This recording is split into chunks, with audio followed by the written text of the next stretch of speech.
ఏదైనా ఒక కాలో ఒక చెయ్యో సరిగ్గా లేనప్పుడు చైతన్య ప్రవేశం అయిపోయి బయటికి వచ్చేసాడు అనుకోండి, అయ్యో పాపం ఏమిటో ఆయనకి ఈ బలహీనత ఉంది అంటారు. కానీ నిజానికి గుండీచాదేవి అంత ప్రేమతో బ్రాహ్మణుడికి ఏమైపోయిందో అని తలుపులు తెరిపిస్తే అపరాధం జరిగింది కాబట్టి నేను నిన్ను క్షమించననలేదు. అంత ప్రేమతో కదా తలుపులు తీయించావు. అమ్మ, ఇంత ప్రేమ ఎక్కడుంటుంది? నేనేమైపోయానో, బ్రాహ్మడేమైపోయాడో, అది కదా నీ ఆర్తి. అందుకని నువ్వు నాకు అమ్మవి. 365 రోజులలో నేను కొన్ని రోజుల రథం ఎక్కి నా చెల్లెలితో నా అన్నగారితో కలిసి నీ దగ్గరికి వచ్చి నీ దగ్గర ఉండిపోతాను అని ఇప్పటికీ కూడా. అందుకే జగన్నాథ రథయాత్ర అంటే ప్రపంచంలోనే ఒక గొప్ప రథయాత్ర. ప్రేమైకమూర్తిగా నిలబడిపోయి అంత దూరంలో ఉన్న గుండీచా మందిరానికి రథాలలో వెళ్ళి అమ్మ దగ్గర ఉంటాడు కొన్నాళ్ళు, ఉండి వెనక్కి వస్తాడు. అంటే ఇక అంత ప్రేమైకమూర్తి ఎక్కడ ఉంటాడు? అటువంటి భగవంతుని తేజస్సు పూర్తిగా చెక్కబడని మూర్తులలోకి ప్రవేశించింది. ఎంత ఆశ్చర్యం అసలు! జగన్నాథస్వామి, నువ్వు ఇంత కరుణామూర్తివే. కృష్ణ పరమాత్మగా పరిపూర్ణావతారంలో ఎంత కారుణ్యం చూపించావో. కామోత్కంఠత గోపికల్ భయమునన్ కంసుండు వైరక్రియా సామాగ్రించుపాల ముఖ్య నృపతుల్ సంబంధులై వృష్ణులున్ ప్రేమన్ మీరలు భక్తి మేము ఇది చక్రింగంటి మెట్లైనను ధామ ధ్యాన గరిష్ఠులైన హరిచంద్రన్ వత్సుధత్రీశ్వర అంటాడు నారదుడు ధర్మరాజు గారితో మాట్లాడుతూ. కామోత్కంఠత గోపికల్, కామము చేత గోపికలు భగవంతుణ్ణి పట్టుకున్నా, భయమునన్ కంసుండు, భయంతో కంసుడు పట్టుకున్నా, వైరక్రియా సామగ్రించి శుపాల ముఖ్య నృపతులు, ఆయన మీద శత్రుభావంతో శిశుపాలుడు మొదలైన వారు పట్టుకునే ప్రయత్నం చేసిన సంబంధులై వృష్ణులు, మేము వృష్ణివంశం వాళ్ళం, కృష్ణుడు కూడా వృష్ణివంశంలో పుట్టాడని చెప్పి మా మధ్య బంధుత్వం ఉందని వృష్ణివంశం వాళ్ళు పట్టుకున్నా, సంబంధులై వృష్ణులను ప్రేమన్ మీరలు, ఓ ధర్మరాజాదులారా మీరు ప్రేమతో పట్టుకున్నా, సంబంధులై వృష్ణులను ప్రేమన్ మీరలు భక్తి మేము, నారదాదులు భక్తితో పట్టుకున్నా, ఏ భావంతో పట్టుకున్నా భగవంతుడి యొక్క అనుగ్రహం ఏమిటంటే తరింపజేయడమే.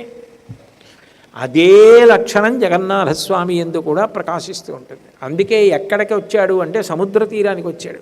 సంసార సాగరం నుంచి నేను ఉద్ధరిస్తానని చెప్పడానికి అందుకే మహాంబోధే తీరే అని మొదలుపెట్టారు శ్లోకం శంకరాచార్యుల వారు. అటువంటి కృష్ణ పరమాత్మ కృష్ణావతారంలో ఎన్ని కోటాను కోట్ల మందినైనా నా అనుగ్రహం ఏనాడు వాళ్ళకి కలిగిందని గుర్తు ఏమిటంటే నా కోసం వాళ్ళు పరిగెత్తుకుంటూ నా దగ్గరికి వచ్చేస్తారు. ఆయన దర్శనం చేయడం కన్నా మాకేం కావాలని అన్నీ విడిచిపెట్టి పరిగెత్తుకు రావడమే రాసలీల యొక్క ప్రారంభ ఘట్టం. జగన్నాథుడి అనుగ్రహం కలిగిందని గుర్తు ఏమిటంటే జగన్నాథ దర్శనం కోసం పరిగెడతాడు. ఏ కష్టమో ఏ నిష్ఠూరమో నేను జగన్నాథ దర్శనం చేసేయవలసిందే జీవితంలో. మళ్ళీ మనుష్య జన్మ వస్తుందా? ఇలా పూరి వెళ్ళి చేయగలనా? కాబట్టి నేను వెళ్ళి దర్శనం చేసేసుకోవాలని పరిగెడతాడు జగన్నాథ దర్శనానికి. రాసలీలలో కృష్ణుడి యొక్క పిలుపు మేరకు ఎలా పరిగెత్తారో, ఎవరు పరిగెత్తారు? అందరూ పరిగెత్తారా? గోపికలు పరిగెత్తారు. గోపికలు కథా జన్మలో మునులు కాబట్టి.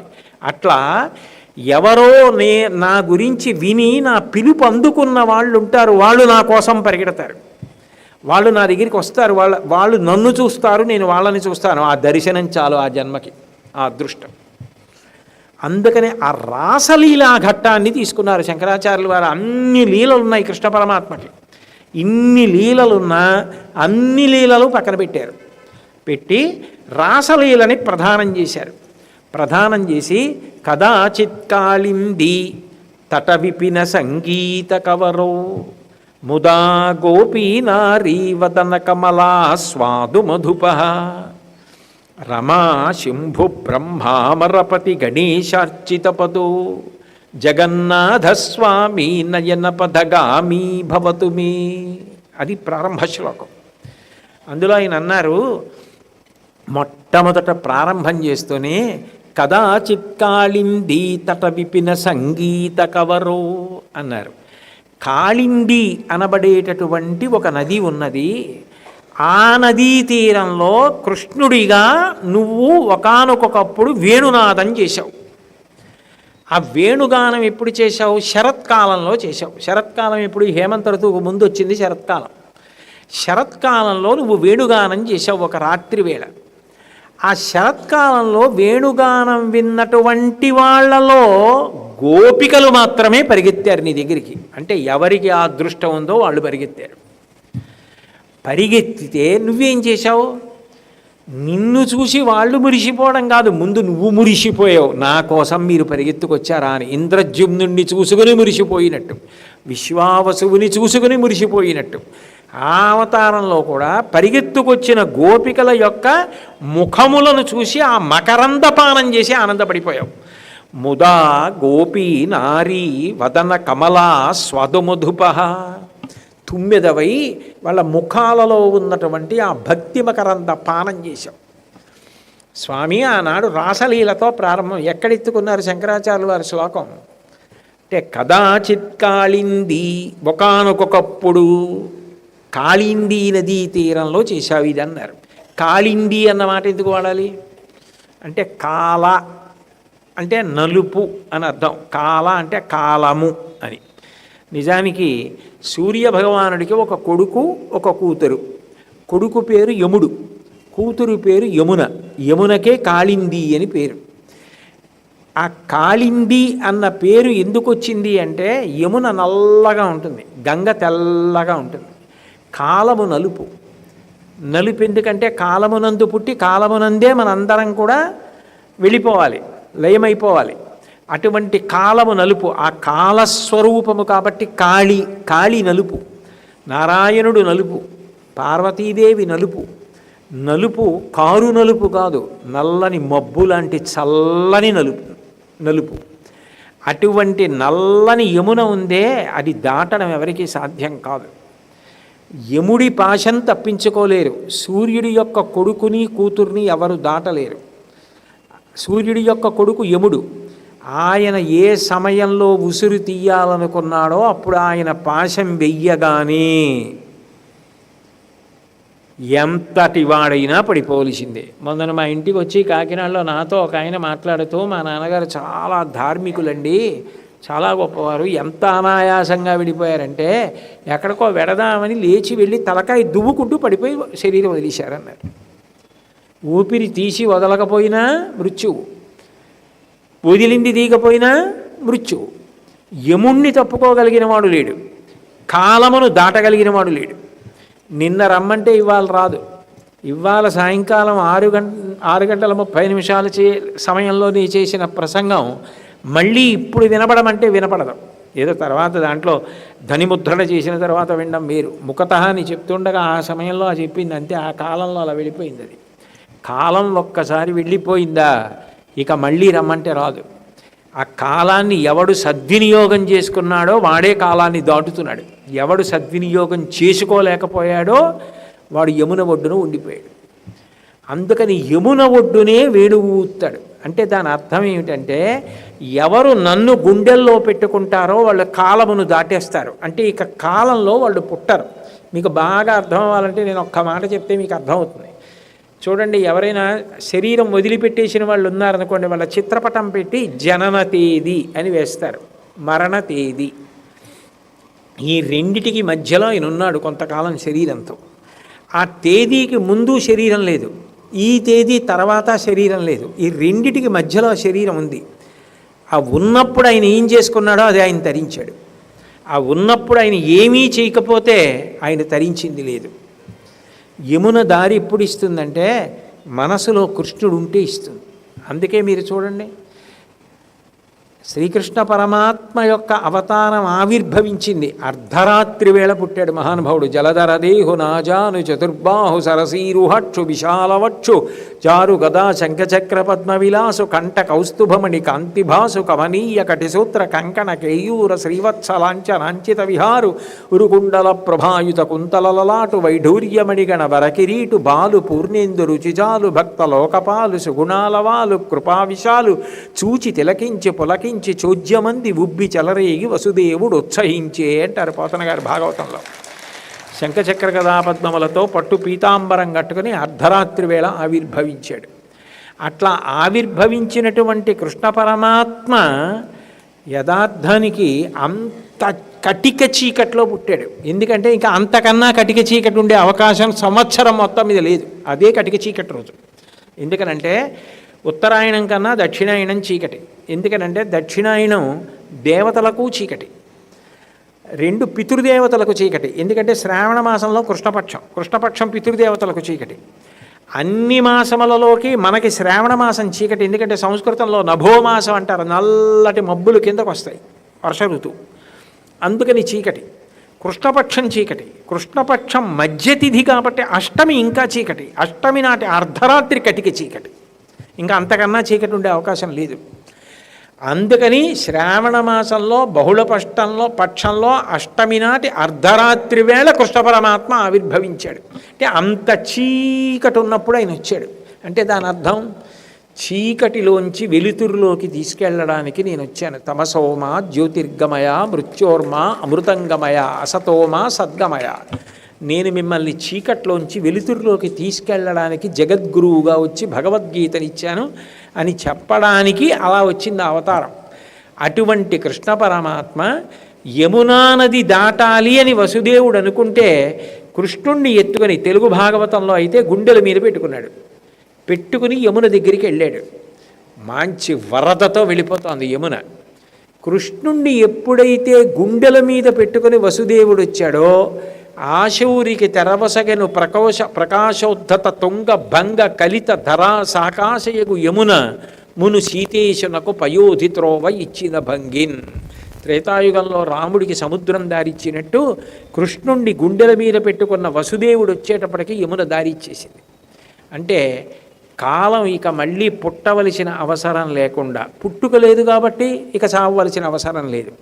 యమున దాటాలి అంటే కృష్ణుణ్ణి గుండెల్లో పెట్టుకోవాలి. కృష్ణుణ్ణి గుండెల్లో పెట్టుకోవాలి అంటే కృష్ణుడి యొక్క వేణునాదం వినపడాలి. వినపడితే పరిగెత్తిన వాళ్ళు ఎవరో వాళ్ళే కృష్ణ దర్శనం చేస్తారు, వాళ్ళతోనే రాసలీల చేస్తాడు. కృష్ణుడిగా అప్పుడు అది చేశావు. అప్పుడు కొద్దిమందే వచ్చారు గోపికలు. ఈ అవతారంలో ఆ కారుణ్యం విస్తరించింది. ఇప్పుడు అర్ధరాత్రి వేళ రావక్కర్లేదు, విడిచిపెట్టి రావక్కర్లేదు. జగన్నాథుడి మీద ప్రేమతో ఎవరెవరు పరిగెత్తుకొచ్చి చూస్తున్నారో వాళ్ళందరికీ పాపనాశనం చేసి వాళ్ళందరినీ నీ హక్కును చేర్చేసుకుంటున్నావు. అంత తేలిక చేసేసావు. అందుకే 3వ మెట్లు యమశిల. నేను దాని గురించి మీకు చెప్తాను. అందుకే ఇప్పటికీ పూరీ క్షేత్రంలో విశేషం ఏమిటంటే 22 మెట్లు ఉంటాయి. 22 మెట్లు 22 తత్వాలకి గుర్తు. తూర్పు ద్వారంలోంచి లోపలికి వెడుతున్నప్పుడు మళ్ళీ జగన్నాథస్వామి గుళ్ళో ఒక్కొక్క ద్వారంలోంచి మీరు ఎడుతున్నారంటే ఒక్కొక్క దానికి అది సంకేతం. తూర్పు ద్వారంలోంచి వెడుతున్నప్పుడు 2 సింహాలు ఉంటాయి, దాన్ని సింహద్వారము అంటారు. మీరు అందులోంచి వెళ్ళారనుకోండి మోక్షమునకు కారణము. సాధారణంగా అందరినీ తూర్పు ద్వారంలోంచి 2 అంటారు. పైగా దానికి ఎదురుగుండా కోణార్కలో ఉన్న సూర్య స్తంభం ఉంటే దాని మీద అనూరుడు ఉంటాడు. అది దర్శనం చేసి తూర్పున సూర్యబింబానికి ఎదురుగుండా ఉంటాడు జగన్నాథుడు. జగన్నాథస్వామి దేవాలయంలో విచిత్రం ఏంటంటే పైనున్న సుదర్శనం మీరు ఊళ్ళో ఎక్కడున్నా కనపడుతుంది, మీ దగ్గరగా ఎదురుగుండా ఉన్నట్టు కనపడుతూ ఉంటుంది మీకు. అదో విశేషం. ఆ తూర్పు నుంచి ద్వారంలోంచి లోపలికి వెడితే సింహములు ఉన్న ద్వారంలోంచి వెళ్ళారు కాబట్టి సింహద్వారం, మోక్షం సిద్ధిస్తుంది. ఉత్తరాన ఉన్న ద్వారంలోంచి లోపలికి వెడుతుంటే ఏనుగులు ఉంటాయి, హస్తిద్వారం. హస్తి అంటే ఏనుగు. ఏనుగు ఎక్కడ ఉన్నా దాని కుంభస్థలంలో లక్ష్మీదేవి ఉంటుంది. అందుకని అర్ధసిద్ధి. నాకు అయ్యో డబ్బులు లేవు, బాధపడుతున్నాను, చాలా ఇబ్బందులు పడుతున్నాను, ఏ జన్మలో చేసుకున్న పాపమో అది తొలగి నా అవసరాలు తీరాలనుకున్న వాళ్ళు దక్షిణ ద్వారంలోంచి ఎడతారు. అందులోంచి అది ఉత్తర ద్వారంలోంచి ఎడతారు. ఉత్తర ద్వారంలోంచి వెళ్ళారు అంటే హస్తిద్వారం, 2 ఏనుగులు ఉంటాయి. ఆ ద్వారంలోంచి వెళ్ళారు అంటే అర్ధప్రాప్తి.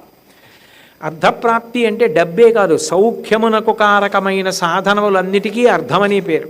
నేను మంచం మీద పడుకున్నాను అనుకోండి చలికాలంలో, అది అర్థం. ఎందుకంటే అది నాకు సుఖవస్తువు. వెచ్చగా హాయిగా పడుకున్నాను, దుప్పటి సుఖవస్తువు, పంచాలాల్చి సుఖవస్తువు. నేను ఉంగరం, అది లేకపోకుండా ఆచమనం చేయకూడదు, ఉంగరం ఒక సుఖవస్తువు. ఓ విభూతి సుఖవస్తువు. ఇవన్నీ సుఖానికి కారకాలు, ఇవన్నీ అర్థమనే అంటారు. అవి ఉత్తరం నుంచి ఏనుగులు ఉన్న ద్వారంలోంచి వెడితే, హస్తిద్వారంలోంచి వెడితే పశ్చిమం నుంచి లోపలికి వెడుతున్నప్పుడు వ్యాఘ్రములు ఉంటాయి, పెద్ద పులులు. పెద్ద పుల్లలు అంటే నిజంగా పెద్ద పుల్లలని కాదు, ఆ విగ్రహములు పెట్టుంటాయి. ఆ వ్యాఘ్రద్వారంలోంచి లోపలికి వెడితే ధర్మానుష్ఠానం కలగాలి. నా మనసు చంచలమైపోతోంది, ధర్మం మీద అనురక్తి కలగట్లేదు, నాకు ధర్మానురక్తి కలగాలనుకున్న వాళ్ళు పశ్చిమ ద్వారంలోంచి ఎడతారు. చిట్ట చివరది కామము. దక్షిణం వైపు నుంచి వెళ్ళేటప్పుడు అశ్వద్వారం అని ఉంటుంది, 2 గుర్రాలు ఉంటాయి. ఆ ద్వారంలోంచి వెడితే కామము ఈశ్వర కామముగా మారుతుంది. ఎప్పుడూ పిచ్చి కోరికలే కాకుండా అవసరాలు అడగవద్దని భగవంతుడు అనలేదు, అవసరాలు అడగవలసిందే. కానీ నాకు భగవంతుడు కావాలి, నేను ఈ జన్మ సార్థక్యం చేసుకోవాలి, కోట్ల జన్మల తర్వాత వచ్చింది మనుష్య జన్మ, ఇది నిష్ప్రయోజనం కాకూడదు, ఇది ఉపయుక్తము కావాలి అన్న ఆలోచన కలగాలి అంటే దక్షిణం వైపు ఉన్నటువంటి అశ్వముల మధ్యలోంచి ఆ ద్వారంలోంచి ఎడతారు. కొంతమంది ఏం చేస్తారంటే, మాకు ఈ పురుషార్థములు కదా, ధర్మార్థ కామమోక్షములు, ఇవి వద్దని ఎవరంటారు, మాకు ఇవన్నీ కావాలి అన్నవాళ్ళు మొత్తం దేవాలయానికి ప్రదక్షిణం చేసి 4 ద్వారాల్లోంచి ఒకసారి లోపలికి వెళ్ళొస్తూ ఉంటారు. ఎందుకని అంటే ధర్మార్థ కామమోక్షములు 4 సిద్ధించాలని. అథవా తూర్పు ద్వారంలోంచి తప్పకుండా పెడతారు. ఎందుకంటే మోక్షప్రాప్తి మనుష్యుడు మాత్రమే అడగగలడు, దేవతలకు కూడా లేదు అది, ఒక్క మనుష్యులకే. దేవతలు కూడా పుణ్యం అయిపోతే మళ్ళీ భూమి మీద పడిపోవాలి. క్షీణే పుణ్యే మర్త్యలోకం విశంతి. అందుకే ఇది నేను ఇవ్వగలను, ఇక పుట్టకుండా నువ్వు యమున దాటగలిగిన స్థితి నేను చేస్తానని చెప్పడానికే 22 మెట్లలో 3వ మెట్టు యమశిల. అదొక్కటే నల్లగా ఉంటుంది ఆ మెట్టు. ఆ మెట్టు తొక్కి మనం వెడతాం 22 మెట్లు ఎక్కి భగవద్ దర్శనానికి వెళ్ళినప్పుడు. ఆ మెట్టు తొక్కగానే పాపభంజనం చేస్తాడు జగన్నాథుడు. ఇప్పటి వరకు జీవుడు పతనమైపోయి ఇన్ని జన్మలెత్తడానికి కారణమైన పాపరాశి ఏది ఉందో అది ధ్వంసం చేస్తాడు. ఒకప్పుడు కాలంలో ఏమైందంటే, మళ్ళీ ఎక్కడ జన్మెత్తుతామో అని భయం వేసి అందరూ పురుషోత్తమపురి క్షేత్రానికి వెళ్ళి 3వ మెట్టు తొక్కి జగన్నాథ దర్శనం చేసుకునేవారు. ఇక ఎవడూ నరకానికి వెళ్ళేవాళ్ళు లేకుండా పోయాడు. అప్పుడు యమధర్మరాజు గారు పాపులందరూ ఇలా ధ్వంసం చేసేసుకుంటుంటే ఇక లోకంలో ధర్మం ఎలా నిలబడుతుంది, పాపానికి భయం ఎక్కడ ఉంటుందని అడిగారు. అడిగితే అప్పుడు వరం ఇచ్చాడు జగన్నాథుడు. వెళ్ళేటప్పుడు మెట్టు తొక్కినవాడు వచ్చేటప్పుడు కూడా తొక్కితే వాడి పాపం వాడికి వచ్చేస్తుంది. వచ్చేటప్పుడు మెట్టు తొక్కకూడదు, అది తెలిసి ఉండాలి. అందుకని చాలా జాగ్రత్త పడతారు. 22 మెట్లు దిగి బయటికి వచ్చేటప్పుడు 3వ మెట్టు ఎక్కడుందని జాగ్రత్తగా చూసుకొని ఆ మెట్టు తొక్కకుండా, మధ్యలో అయితే వెడల్పుగా ఉంటుంది, కాలు పడిపోతుంది, చివరికి ఎడితే సన్నగా అయిపోతుంది, అక్కడ దాటేసి దిగిపోతారు 2వ మెట్టు మీదకి, తొక్కరు. అంటే కాలమును దాటించేస్తానని చెప్పడానికి 3వ పెట్టు కాలస్వరూపంగా నల్లగా ఉంటుంది, దాన్ని యమశిల అంటారు. 3వ మెట్టుగా ఉంటాడు అక్కడ యమధర్మరాజు గారు. అంటే జగన్నాథుడు కాలమునందు నిన్ను తరింపచేయగలడు. ఆనాడు ద్వాపరంలో రాసలీల జగన్నాథుడి దగ్గర అంత తేలికగా అన్వయం అవుతోంది అని చెప్పడానికే శంకరాచార్యులు వారు కదాచిత్ కాళిందీ తట విపిన సంగీత కవరో. ఆ వేణునాదం ఏమిటి, ద్వాపరంలో కృష్ణుడిది గోపికలకి ఎందుకు వినపడింది, ఆ శారదా నవరాత్రి, ఆ శరత్కాలపు రాత్రి ఏం జరిగింది, అది పురి క్షేత్రంలో ఎలా అన్వయం అవుతూ ఉంటుంది, అక్కడికి దర్శనానికి వెడితే ఏ విచిత్రం జరుగుతుంది. అట్లాగే శంకరాచార్యుల వారు మొట్టమొదటి శ్లోకంలోనే రాసలీల గురించి 2 పాదాల్లో చెప్పి 3వ పాదం దగ్గరికి వచ్చేటప్పటికి రమా శంభు బ్రహ్మ అమరపతి గణేశార్చిత పదో అని ఈ 5గురినే ఎందుకు చెప్పారు.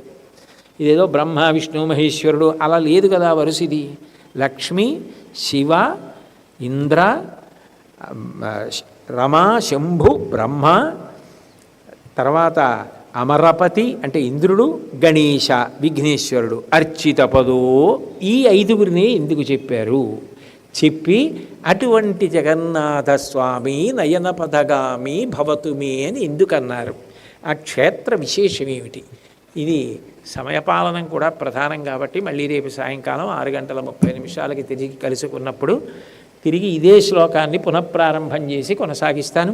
నా చేత జగన్నాథుడు పలికించినంత మేర పలకగలవాడనని తెలియచేస్తూ, ఖచ్చితంగా సమయం అంటే సమయం 6:30కి ప్రారంభమైపోతుంది. మంగళాశాసనపరై మదాచార్య పురోగమై సర్వైశ్చ పూర్వైరాచార్యై సత్కృతాయాస్తు మంగళం. మంగళం కోసలేంద్రాయ మహనీయ గుణాత్మనే చక్రవర్తి తనూజాయ సర్వభౌమాయ మంగళం. ఉమాకాంతాయ కాంతాయ కామితార్థప్రదాయినే శ్రీగిరీశాయ దేవాయ మలినాథాయ మంగళం. సర్వం శ్రీ ఉమామహేశ్వర పరబ్రహ్మార్పణమస్తు.